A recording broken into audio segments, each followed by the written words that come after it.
Thank you very much, Mr. Chair.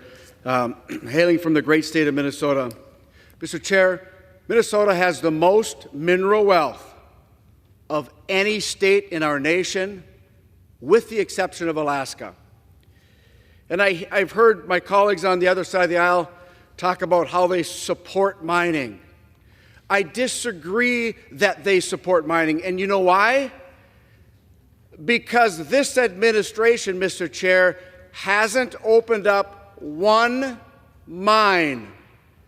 And again, not one mine in the United States of America under the Biden administration. So they say they support mining so long as it never happens. Furthermore, Mr. Chair, any mining done in the United States of America must follow our environmental standards and our labor standards. You know, it was mentioned moments ago about the Chinese Communist Party. I want to bring one more mineral. It's called antimony.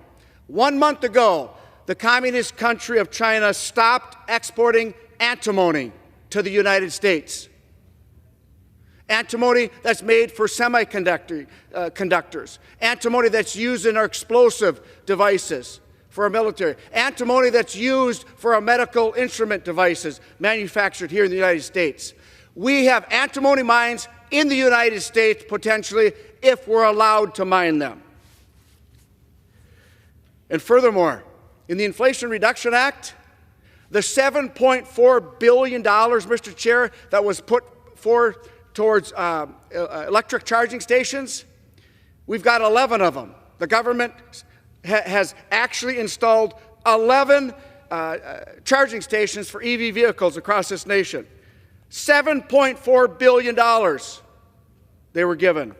Furthermore, they have removed, the Democrats and this administration have removed the Buy American requirements for those charging stations. You know why, Mr. Chair? Because they won't let us mine here, and the percentage of minerals needed to meet the IRA demands can't be met unless we mine here in the United States of America.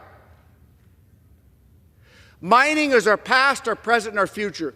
Mr. Chair, not only has this administration stopped mining in Minnesota, but they've stopped it in North Dakota, South Dakota, Montana, Wyoming, Nevada, Washington, Oregon, New Mexico, California, Pennsylvania, and the list goes on and on.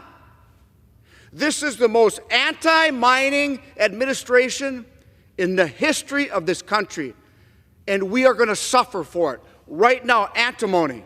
We need to replenish our ammunition. We are struggling right now.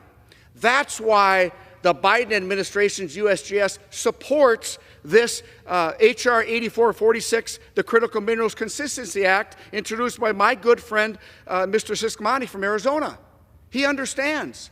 We have to have the political will in this country, Mr. Speaker, to be able to mine here safely under our regulations. You know, we need permitting reform, which is going to allow us to mine here, process here, and manufacture here.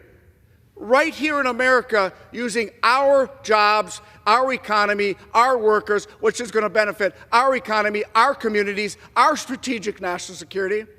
Why would anybody not want to mine in this country using the best environmental standards and the best labor standards in the world? They are caving to the radical left, the anti-mining stance of their party. And on January 20th, the Americans are going to see a different attitude towards extracting these minerals that we are blessed with in this great country. We are blessed with these minerals. No other countries like us. No other country. If we have the political will to meet these needs, we can do it.